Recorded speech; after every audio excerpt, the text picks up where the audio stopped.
বন্ধুরা বর্তমান সময়ে চারদিকে ইসরায়েলি পণ্য কোকা কোলাকে বয়কট করা হচ্ছে আর বেশিরভাগ মানুষ এখন কোকা কোলার পরিবর্তে মোজো কিনে খাচ্ছে। কিন্তু আপনি কি জানেন এই মোজো ফ্যাক্টরিতে কি মিশিয়ে তৈরি করা হয়? এর রং এত লাল হয় কেন? এর মধ্যে পশুদের রক্ত মেশানো হয় না তো? আর বন্ধুরা আমাদের সকলের পছন্দের আইসক্রিম, ম্যাঙ্গো জুস এছাড়াও নিত্য প্রয়োজনীয় পণ্য ফ্যাক্টরিতে কি মিশিয়ে তৈরি করা হয় তা যদি আপনি নিজের চোখে দেখেন তাহলে আপনিও বুঝে যাবেন এই সমস্ত কোম্পানি কিভাবে কোটি কোটি টাকা কামিয়ে নিচ্ছে। হ্যাঁ বন্ধুরা, আজকের ভিডিওটি খুবই ইন্টারেস্টিং হতে চলেছে, তো চলুন শুরু করা যাক। Mango juice making process. বন্ধুরা প্রথমে আপনাদেরকে দেখাই যে আমাদের সকলের পরিচিত ম্যাঙ্গো জুস কিভাবে ফ্যাক্টরিতে তৈরি করা হয়। এত সুস্বাদু হয় এবং এতটা অ্যাট্রাকটিভ দেখায় যে বাচ্চারা এগুলো সত্যিকারের আমের তৈরি জুস ভেবেই খেয়ে নেয়। কিন্তু এবার আপনি নিজের চোখেই দেখুন এই সকল ম্যাঙ্গো জুসের মধ্যে আমের সিটে ফোটাও থাকে না। একদম ঠিকই শুনেছেন, এটার ভিতরে তো আম নাই, কেমিক্যাল দিয়ে আম জুস বানানো হইতাছে। পুষ্টিকর আমের জুস ভেবে যে জুস খাচ্ছেন সেগুলো সম্পূর্ণ রং, ফ্লেভার এবং কিছু কেমিক্যালের সাহায্যে তৈরি করা হচ্ছে কারখানায়, আর এগুলো তৈরি করছে সাধারণ ওয়ার্কাররা। আর এই অখাদ্যগুলোই বোতলজাত করে ছড়িয়ে দেওয়া হচ্ছে বাচ্চা থেকে বৃদ্ধ সকল বয়সী মানুষের কাছে, যেগুলো খাওয়ার ফলে শরীরে কোনো পুষ্টি উপাদান তো পাবেনই না, বরং উল্টো এর ফলে কিডনি বিকল হওয়া, হার্ট অ্যাটাক, লিভার, পাকস্থলী সহ শরীরের বিভিন্ন অঙ্গ প্রত্যঙ্গ ভয়ঙ্করভাবে ক্ষতিগ্রস্ত হতে পারে। Ice cream making process. প্রচন্ড গরমে এখন প্রায় প্রতিদিনই মানুষ বিভিন্ন ধরনের আইসক্রিম খেয়ে গরমের তীব্রতা থেকে বাঁচার চেষ্টা করছে। কিন্তু আপনি কি জানেন ফ্যাক্টরিতে এই আইসক্রিম কিভাবে তৈরি করা হয়? তা জানলে আপনার চোখ কপালে উঠবে। আমরা আম, কলা, লেচু সহ বিভিন্ন জিনিসের আইসক্রিম খেয়ে থাকি, কিন্তু এগুলোতে কি আসলেই কোনো ফল ব্যবহার করা হয়? যেমন এখানে দেখতে পাচ্ছেন ম্যাঙ্গো ফ্লেভারের আইসক্রিম তৈরি করার জন্য একটি ছাঁচের মধ্যে রং, ম্যাঙ্গো ফ্লেভার, পানি সহ বিভিন্ন কেমিক্যাল মিশ্রিত লিকুইড দেওয়া হচ্ছে। এগুলো এমন একটি কন্টেনারে রাখা হয় যার নিচে ফ্রিজার রয়েছে, যার কারণে এগুলো ধীরে ধীরে ঠান্ডা হতে শুরু করে। তখন উপর থেকে কাঠের স্টিক লাগানো হয়। এভাবে যখন আইসক্রিম সম্পূর্ণ বরফে পরিণত হয় তখন এগুলোকে উপর থেকে মেশিনের সাহায্যে উঠিয়ে একটি কনভেয়ার বেল্টে রাখা হয়। সেখানে প্লাস্টিকের কাগজের সাহায্যে এগুলো প্যাকেট করা হয়, তারপর বাজারে বিক্রি করা হয়। Potato chips making process. এটি কোনো সাধারণ পটেটো চিপস নয়। আপনি কি কখনো ভেবে দেখেছেন এই সকল কোম্পানি এত মজাদার এবং একই মাপের চিপস কিভাবে তৈরি করে? আসলে এই সকল কোম্পানি সম্পূর্ণ আলু ব্যবহার না করে পটেটো স্টার্চ ব্যবহার করে, যেগুলো মূলত আলু সেদ্ধ করার পর সেগুলো শুকিয়ে গুঁড়ো তৈরি করা হয়। আর এই পটেটো চিপস তৈরি করার জন্য পটেটো স্টার্চের সাথে পানি মেশানো হয়। তারপর এগুলোকে কনভেয়ার বেল্টের সাহায্যে অন্য একটি প্ল্যাটফর্মে নিয়ে যাওয়া হয়। তারপর রোলারের সাহায্যে বড় শীট তৈরি করা হয়। এরপরে মেশিনের সাহায্যে ছোট ছোট চিপসের আকৃতিতে এগুলোকে কেটে গরম তেলে ভাজা হয়। ভাজার সাথে সাথেই এগুলো যেই কনভেয়ার বেল্টে দেওয়া হয় সেটি ভাইব্রেশন করতে শুরু করে, যার কারণে এর মধ্যে থাকা অতিরিক্ত তেল ঝরে যায় এবং চিপস খেতেও অনেক ক্রিস্পি হয়। এরপর অন্য একটি মেশিনের সাহায্যে এগুলোকে সিরিয়াল করে রাখা হয়, যার উপরে পরবর্তীতে লবণ সহ বিভিন্ন মশলা মেশানো হয়। তারপর আরো একটি মেশিনের সাহায্যে এগুলোকে নির্দিষ্ট পরিমাপে প্যাকেট করে বাজারে বিক্রি করা হয়।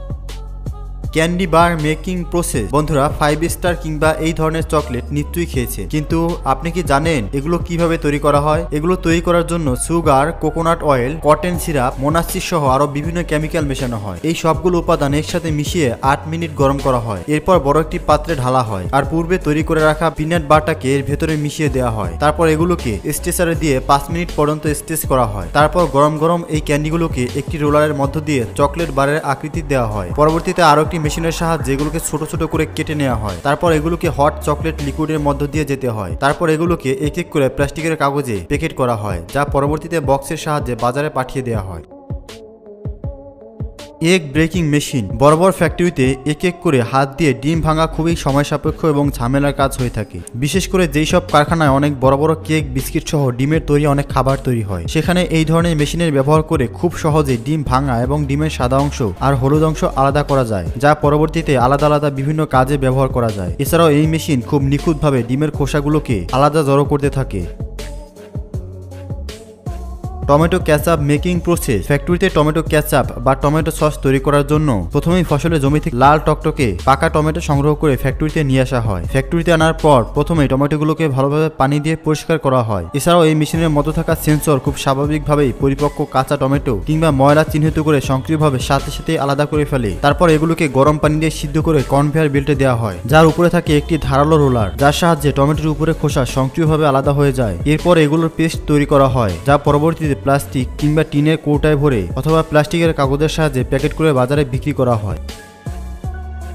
Noodles making process. নুডলস অনেকেরই পছন্দের একটি খাবার, কিন্তু আপনি কি জানেন ফ্যাক্টরিতে এই নুডলস কিভাবে তৈরি করা হয়? অনেকেই মনে করে এর মধ্যে শুয়োরের চর্বি ব্যবহার করা হয়। আসলে কি এর মধ্যে শুয়োরের চর্বি ব্যবহার করা হয়? দেখুন, নুডলস তৈরি করার জন্য সর্বপ্রথম ময়দার সেই অংশটিকে নেওয়া হয় যেটি আমাদের শরীরে কোনো উপকার নয় বরং ক্ষতি করে, অর্থাৎ ব্রেন এবং জার্ম বাদ দিয়ে শুধুমাত্র অ্যান্ড্রোস্পাম দিয়ে তৈরি ময়দা ব্যবহার করা হয় নুডলস তৈরির জন্য। এই অ্যান্ড্রোস্পামের মধ্যে থাকে ইসিড হাইড্রোকার্বনেট, যা শরীরের জন্য এতটা ক্ষতিকর যা আপনি কল্পনাও করতে পারবেন না। প্রথমে এই ময়দা একটি কন্টেনারে দিয়ে পানির সাহায্যে মেশানো হয়, তারপর সেই আটার উপরে এইভাবে কিছু ভারী জিনিস রেখে কয়েক ঘন্টার জন্য এইভাবে রেখে দেওয়া হয়। তারপর এর উপরে তেল দেওয়া হয়। এর কিছুক্ষণ পর এটিকে গোল গোল করে একজন ওয়ার্কার কেটে দড়ির মতো করে ফেলে। তারপর এগুলো মেশিনের সাহায্যে চিকন করা হয়। এছাড়াও ওয়ার্কাররা আরো বিভিন্ন কৌশল অবলম্বন করে এটিকে যত সম্ভব চিকন করার চেষ্টা করে। এজন্য দুইজন ওয়ার্কার ধরে এগুলোকে টানতে থাকে। তারপর প্রয়োজন অনুযায়ী তারা নুডলসগুলোকে কেটে নেয়। এরপর এগুলোকে প্যাকেট করে বাজারে বিক্রি করা হয়। তবে ম্যানুয়ালি নুডলস তৈরির পাশাপাশি ফ্যাক্টরিতে সরাসরি মেশিনের সাহায্যে নুডলস তৈরি করা হয়। তবে ম্যানুয়ালি যেভাবে নুডলস তৈরি করা হচ্ছে ঠিক একইভাবে সেমাইও তৈরি করা হয়, যেগুলো তৈরি করে পরবর্তীতে রোদে শুকানো হয়। Toothpaste making process. টুথপেস্ট আমাদের নিত্য ব্যবহৃত অতি প্রয়োজনীয় একটি পণ্য, যেটি আমাদের দাঁতের সুরক্ষার জন্য আমরা প্রতিদিন ব্যবহার করি, যা প্রায় প্রতিটি ঘরে ব্যবহার করা হয়। কিন্তু আপনি কি জানেন এই টুথপেস্ট কিভাবে তৈরি করা হয়? দেখুন, যে কোনো টুথপেস্ট তৈরি করার জন্য তিনটি প্রধান উপাদান রয়েছে। প্রথমে রয়েছে জেনাথন গাম, ক্যালসিয়াম কার্বনেট এবং অ্যালুমিনিয়াম হাইড্রোক্সাইড, যা আমাদের দাঁতকে জীবাণুর হাত থেকে রক্ষা এবং ক্ষয়ের হাত থেকে রক্ষা করে। টুথপেস্ট তৈরি করার জন্য এই উপাদানগুলোকে একত্রে মিক্স করা হয়। এগুলো ভালোভাবে মিশানোর পর সোডিয়াম লোরেল সালফাইড নামক এক ধরনের কেমিক্যাল লিকুইড ব্যবহার করা হয়। এর কারণে টুথপেস্টের মধ্যে ফেনা তৈরি হয়, যার কারণে মুখের দুর্গন্ধ দূর হয়। এছাড়াও লিকুইড অনেকটা পেস্টের মতো তৈরি হয়ে যায়, তবে এটি অনেক দ্রুত শক্ত হয়ে যাবে, তাই এর মধ্যে মেশানো হয় সার্ভিটল লিকুইড। এর কাজ হলো টুথপেস্ট যেন শক্ত না হয়ে যায়। এছাড়াও এর কারণে টুথপেস্টের তেতো ভাব অনেকটাই কমে যায়। এরপর এই পেস্টের মধ্যে ফ্লেভার এবং কালার মেশানো হয়। এভাবেই টুথপেস্ট তৈরি করে টিউবে ভরে বাজারে বিক্রি করা হয়। Peanut butter making process. Peanut butter খুবই পুষ্টিকর একটি খাবার। এটি অনেকেরই পছন্দের খাবার, কিন্তু বেশিরভাগ মানুষই জানে না কিভাবে ফ্যাক্টরিতে এটি তৈরি করা হয়। এজন্য সর্বপ্রথম ফ্যাক্টরিতে অনেক পরিমাণে বাদাম আনা হয়। তারপর মেশিনের সাহায্যে বাদামের খোসা আলাদা করা হয়। এক্ষেত্রে খুবই উন্নত মানের বাদাম ব্যবহার করা হয়। খোসা ছাড়ানোর পর এগুলোকে রোস্টিং মেশিনে দেওয়া হয়, যার কারণে বাদামের রং আরো গাঢ় বাদামি হয়ে যায়। তারপর এগুলোকে একটি ভাইব্রেশন করতে থাকা মেশিনে দেওয়া হয়, যার ফলে বাদামের উপরে পাতলা আবরণ আলাদা হয়ে যায় এবং বাদাম দুই ভাগে ভাগ হয়ে যায়। আপনাকে বলে রাখি, বাদাম দুই ভাগে ভাগ হওয়ার পর মাঝখানে যে ছোট্ট অংশ থাকে সেটিকে পিনাট বাটার তৈরি করার সময় ব্যবহার করা হয় না, এটিকে আলাদা করে ফেলা হয়। এরপর গ্রাইন্ডার মেশিনের সাহায্যে বাদামের পেস্ট তৈরি করা হয়। তবে এই সময় এই মিশ্রণের মধ্যে কিছুটা লবণ, চিনি, খাবার তেল সহ আরো কিছু উপাদান মেশানো হয়, যেন পিনাট বাটারের টেস্ট আরো বেড়ে যায়। এই পর্যায়ে পিনাট বাটার সম্পূর্ণ তৈরি হয়ে যায়। এরপর এগুলোকে কাচের কৌটায় ভরে প্যাকেটজাত করে বিক্রির জন্য বাজারে পাঠিয়ে দেওয়া হয়।